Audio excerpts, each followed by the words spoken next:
그런 것도 있었죠, 근데. 그래서 이희진 씨의 사기 사건에 대해서 재미난 썰이 하나가 있는 게 뭐냐면, 이제 어쨌든 애널리스트라고 하면서 주식을 팔 때 무조건 막 사기스러운 주식만 팔 수 없잖아요. 여러분, 이제 빌드업이라고 하지만 카지노 용어인데, 상대에게 신뢰를 얻기 위해서 신뢰를 쌓는 행위. 나는 좋은 패가 들었을 때 이런 표정을 짓는다. 막 이렇게 해서 신뢰를 쌓고 이제 한 패 한 패 이겨나가기 위해서 그런 밑밥을 까는 거는 이제 빌드업이라고 하는 것처럼, 그러니까 잘 맞는 것도 주거나 아니면 누구나 아는 거, 아니면 상장되어 있는 기업이나 실제로 좀 있으면 상장할 거, 이런 것들을 몇 번 하면서 사기를 치기 전에 신뢰를 쌓아야 되잖아요. 그런 건이 하나가 있었어요. 엄청 유명한 게. 그분이 주식으로 사기를 친 거잖아요. 그 분이라고 하긴 좀 그렇지만 어쨌든 그 사람이 이제 사기를 쳤고 했는데, 제가 방금 말씀드린 것처럼 어쨌든 실제로 거래가 잘 되는 주식도 매매를 해야 이제 자기가 100억을 사기치기 위해서 5억, 10억짜리 거래는 제대로 해야 될 거 아니에요. 그쵸? 그렇게 해서 매매를 했던 것 중에 하나가 블루홀이라는 주식이 있었습니다. 블루홀. 못 들어보신 분들이 많으실 거예요. 정상입니다. 근데 젊으신 분들 중에는 블루홀이라는 이름을 듣고서 아시는 분들도 계실 거예요. 이게 뭐 하는 회사냐면 게임 만드는 회사입니다. 게임 만드는 회사. 무슨 게임 만들었을까요? 배틀그라운드라는 게임을 만들었습니다. 배틀그라운드. 전 세계에서 1위를 했던, 조현웅님 아시네요. 예, 배틀그라운드를 만든 회사죠. 근데 블루홀이 이 배틀그라운드가 뜨기 전에, 배틀그라운드라는 게임이 잘 되기 전에 이 블루홀이라는 게임사가 잘 될 거라고 썰을 엄청 풀면서 실제로 사기를 치려는 고객한테 이 주식을 많이 사게 했어요. 사게 해놓고 이제 사기를 치고 걸렸죠. 그래서 이제 이희진 씨 사건이 터집니다. 그러면 어떻게 됐어요? 그 이희진 씨가 판 주식에 대해서 솔직히 고객들이 다 알고 산 거 아닐 거 아니에요. 그러면 무슨 생각을 하겠어요? 나 그 사람한테 해가지고 현혹당해서 주식 샀는데, 이렇게 하면서 나 다 사기 맞았구나, 막 이렇게 하고 있는데, 그 사람이 판매한 주식 중에 블루홀이 있는 거예요. 뜬금없이 블루홀이. 그래서 나 대체 얼마나 손해봤을까 하고 주식을 딱 까봤네? 근데 어떻게 돼요? 그때 블루홀이 이희진 씨 사건이 있었기 직전에 배틀그라운드가 뻥 하고 터지면서 1위가 오릅니다. 잘 모르시는 분들을 위해서 설명하자면 전 세계에서 1위를 합니다. 전 세계에서. 스팀이라는 쇼핑몰에서. 저는 안 해봤어요. 네. 그래서 이 사람이 딱 그 사기를 맞고서 나 망했네 하고서 깠는데 주식을, 블루홀인 거예요. 블루홀. 제가 정확히 기억은 안 나는데요. 이거 몇백 %의 차이가 있었습니다. 플러스로. 네.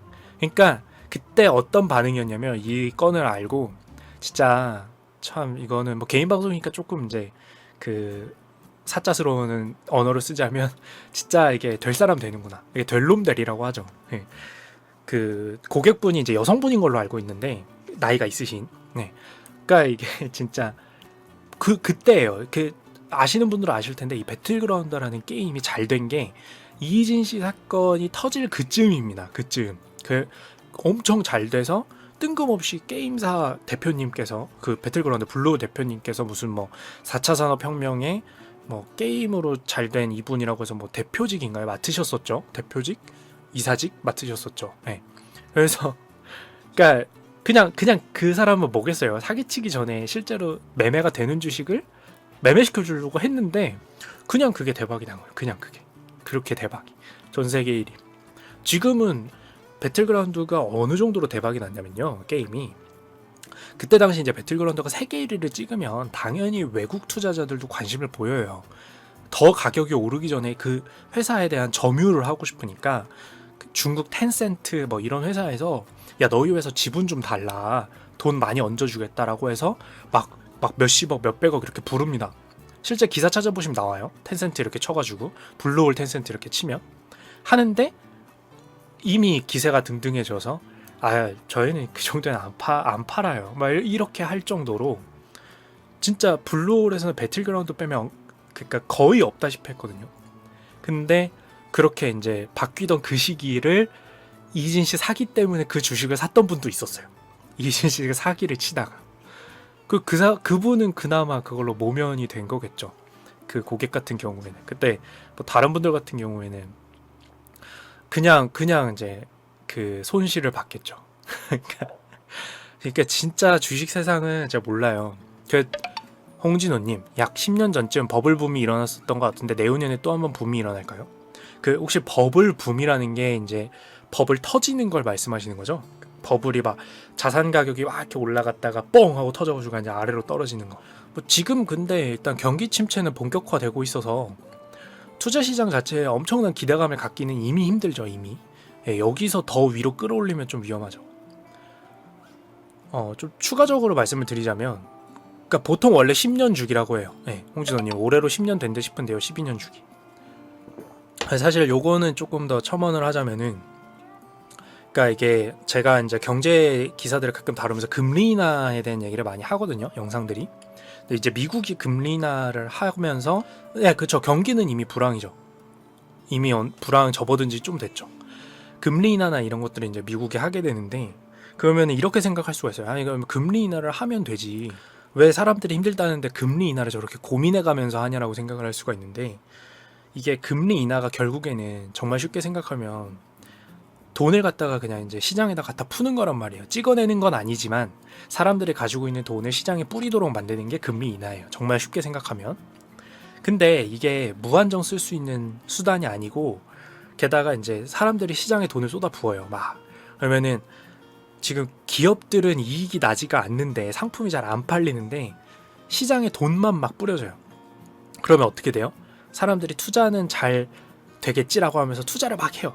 일단 예금이나 이런 거 다 끌어다가 대출 받고 이래가지고 막 투자를 해요. 그러면은 강제적으로 가격만 올라가는 거예요. 자산 가격만. 근데 실제로 경제가, 야, 이거 금리 인하를 하니까 오르는 거지 실제로 경제는 안 좋은 거 아니야 라고 해서 누가 바늘로 한번 콕 하고 찌르잖아요.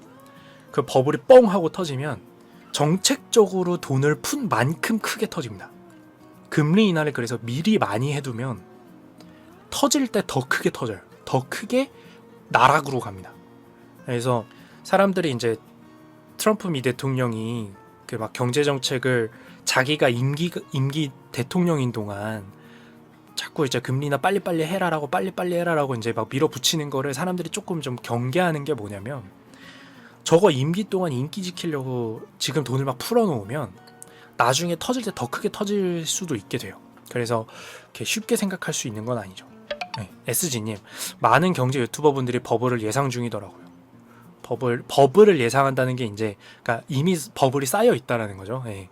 그러니까 어느 정도는 쌓여 있을 수밖에 없는 게, 이미 실물 경제는 안 좋죠. 안 좋아요. 지금 전 세계가 안 좋습니다. 김기훈님, 주식 투자에 도움이 되는 습관이 있나요?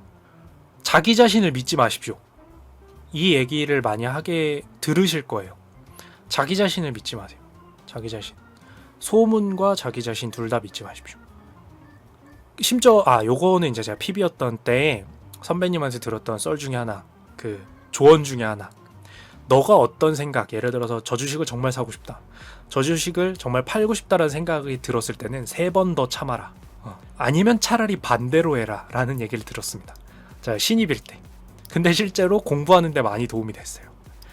왜냐면 똑같더라고요. 나도. 그러니까 사람이니까 막 떨어질 때 팔고 싶단 말이에요. 다시 한번 생각해보고 막 주식 가격이 막 오를 때 사고 싶어요. 막 사고 싶어. 근데 나를 믿지 말고 일단 다시 한번 생각해보고 하는 게 도움이 많이 됐습니다. 아니지 않을까? 라고 생각하는 버릇이 되게 도움이 많이 됐어요. 그리고 맞아요. 그 주식 투자에 도움이 되는 마음가짐 중에 또 다른 거는 일희일비 하면 안 되는 것 같습니다. 그것도 가장 좋은 조언이었던 것 같아요. 잠깐 올랐다고 좋아하지도 말고, 잠깐 떨어졌다고 고통스러워하지도 말고, 좀 이렇게 길게 평균적으로 보는 거. 평균. 항상 단일 건수는 그다지 중요하지가 않아요. 그리고 이제 우스갯소리를 해드릴게요. 이제 좀 재밌는 그 썰, PB로서의 썰. 이제 PB라는 것은 이제 한 지점에, 증권사는 한 지점에 이제 PB분들이 모여 있죠. 자산 관리를 하기 위해서. 주로 주식을 하기 위해서 모여 앉아 있습니다. 그럼 이제 PB 같은 경우에는 두 종류가 있게 돼요. 요즘의 PB는, 옛날에는 이제 주식을 직접 매매하는 직원이 대다수였죠. 거의 90% 이상. 근데 요즘에는 어떤 그런 트렌드도 아니기 때문에 크게 두 종류로 나뉘는데,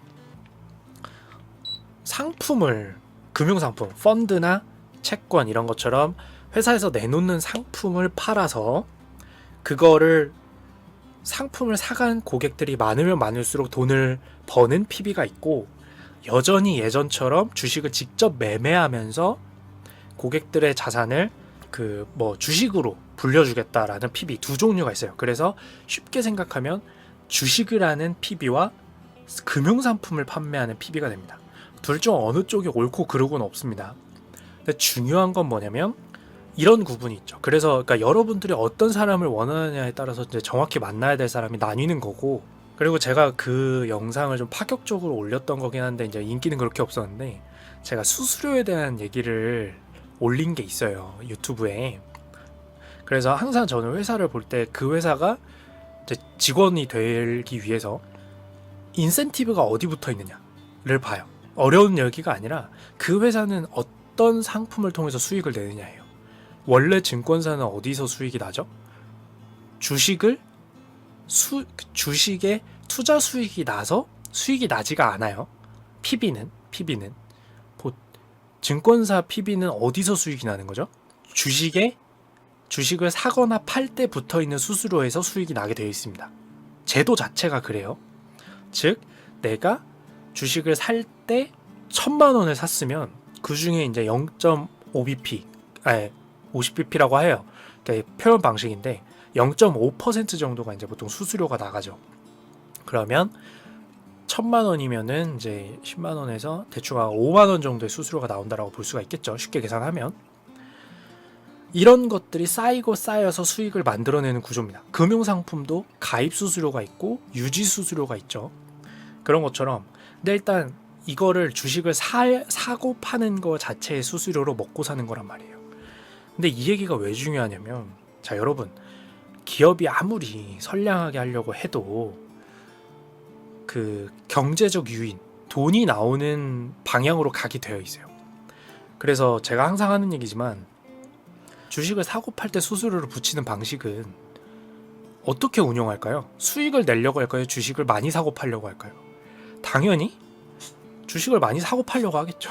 당연한 거죠. 그러니까 기본적으로 이제 이 고객이 떠나가게 만들면 안 되기 때문에 어느 정도의 수익은 투자 수익을 내야 되겠지만, 그게 만약에 이미 투자 수익이 5%가 나고 있어요. 플러스 5%가 나고 있어요. 그러면 여기서 플러스 5% 나던 거를 플러스 20%를 만들어 주려고 할까요? 아니면은 플러스 5% 나던 거를 주식을 사고 팔고를 많이 해가지고 수수료를 많이 떼려고 할까요? 그러니까 물론 선량한 PB도 있겠지만 당연히 회사에서는 매매를 많이 하는 걸 좋아하겠죠. 그래서 PB 좀 각성한, 그러니까 야 이래서는 안 된다라고 각성을 해서 제가 차라리 1년에 한 번 제가 이 자산을 잘 관리하기 위해서 수수료를 한번 떼고, 그리고 수익이 났을 때는 그 수익에 대해서 몇 퍼센트를 떼겠습니다라고 해서 좀 운용하는 방식을, 수수료의 방식을 바꿔보려고 해도, 이게 문제가 뭐냐면 고객분들이 아유 왜 들고만 있어도 왜 수수료 떼갈라 그러냐, 그냥 기존대로 해라 라고 하게 돼요. 그럼 기존대로 하면 어떻게 돼요? 그냥 많이 사고 팔고 말죠. 네, 그러다 보니까 이게 좀 제도적으로 개선돼야 될 게 되게 많고, PB가 여러분들이 알고 계시는 좋은 PB를 고르려면 정말 노력을 많이 해야 돼요. 정말. 네. 왜냐면 수수료 체계 자체가 매매에 집중되어 있기 때문에 수익을 내주기 위해서 노력하는 PB를 찾는 거는 굉장한 일이고, 그걸 유지하기도 힘듭니다. 왜냐면 회사랑 매일같이 싸워야 돼요. 회사는 왜 안 사고 파냐라고 하고 PB는 버텨야 되니까.